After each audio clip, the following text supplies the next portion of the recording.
If it's time to update the look of your furniture, but you don't want to break your budget, a little TLC can give your stuff a whole new life. Interior designer Anitra Mecadon, host of the DIY Network's Megadens, is here to show us exactly how to do it from floor to ceiling. Great to see you. How you doing? Good to see you. All right, let's talk about a couple of buzzwords, though. Okay. Sustainable furniture, I know that's something that people are talking a lot about these days. It's not necessarily buying new stuff. You can do it on the cheap. It's a hot word in design, right? People are spending a fortune on furniture that's made out of reclaimed materials. You don't have to do that. You could do what I do on Megadens, go on a scavenger hunt through your own home. Find a cool piece that you can rescue yourself. So it's just basically, you never know what you're going to have in storage or in the basement or the attic, so give it the once-over before you go out and spend a lot of money. These little end tables here, these little nightstands, actually this one, I mean, this looks terrible. I mean, most people might say, you know what, time to throw this out, but you say don't do it. Don't do it. It's definitely not the sexiest piece of furniture you own, but it's pretty sturdy, and it's got decent lines. So with little elbow grease and a fresh coat of paint, some new hardware, look at what you've got now. So this is before and after here, and some of the things, obviously, to the naked eye, you see that you've got a nice paint job on there, and a couple of, I guess, a little shelving work going on in there too, huh?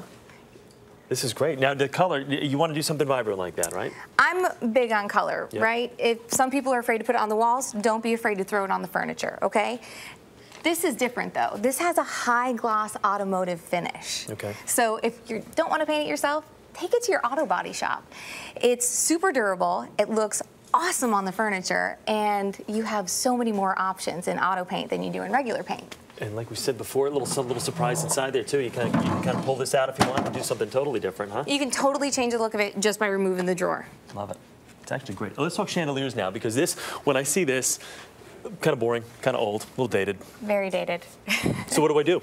So for 30 bucks, you could totally change the look of this. You don't have to go out and spend hundreds or even thousands on new lighting. What you do need is you need a great metal primer and some painter's tape.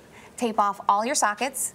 Hit it with a few light coats of metal primer. You want it nice and even. Drips are a no-no. Okay? So just kind of a light spray. How many coats do you think we're talking about for something like this? Probably about 2 or 3 if you're doing it the right way. Remember, avoid the drips. Okay, so you've got that. Now you hear this is step 2. Now this is phase 3. Now this doesn't look anything like what we started with. The color, I mean, I think I love the color. It's wicked. Yeah. So we went a step further, and instead of using those traditional candelabra bulbs, we did these cool globes, right? So that piece that you didn't want to look at is now a total showstopper. It is great. Very nice, a market improvement.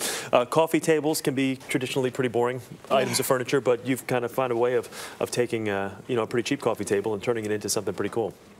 I found this for 40 bucks. It's got great bones. There's no reason this should ever enter the dump, right? So I refinished this by antiquing it. It's one of my favorite methods. First thing, did a light sanding. Hit it with a coat of primer. When the primer's fully dry, I did it with my top coat, which is my fun color.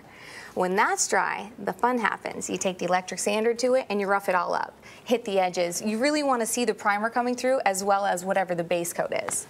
Then when that's all said and done, I actually take wood stain and go over the whole piece with the wood stain because it burnishes it down and gives it that really cool vintage look that people are going for. You make this antiquing thing sound very fun.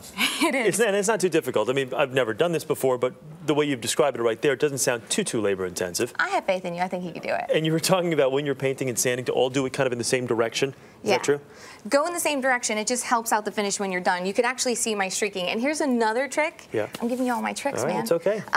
The worse the brush is, the better the finish is. Really? Does that even make any sense? It does, to be honest with you, because you want to give it that old kind of beat-up look, and that you've achieved. Some of these tchotchkes that are on top of the coffee table here, again, is this stuff you can just find around the house type things? Yeah, I mean, we've got some old toys, broken statues. It's a great way to add some color to the space. Take those random objects out to the garage, hit them with a fun color spray paint primer, and now you've got a fresh new look, and you can change it with your moods. Which is always great. And those are ever changing. We've got some other, I mean, you can be creative in some other ways. We have some images we want to show the folks at home of some different things, some different examples you have of just kind of being creative and doing some things that are kind of fun. Explain to me. These are some things we've done on the show, right? This is a roofing turbine, which is a whirly vent. All we did was take a grinder to it, made sure the hole was large enough at the top for our pendant fixture to fit in. 20 minutes later, you've got an awesome light. And how about wine barrel chairs? Got anything you can do with those? Seriously. So everybody turns wine barrels into tables, right? We took it a step further.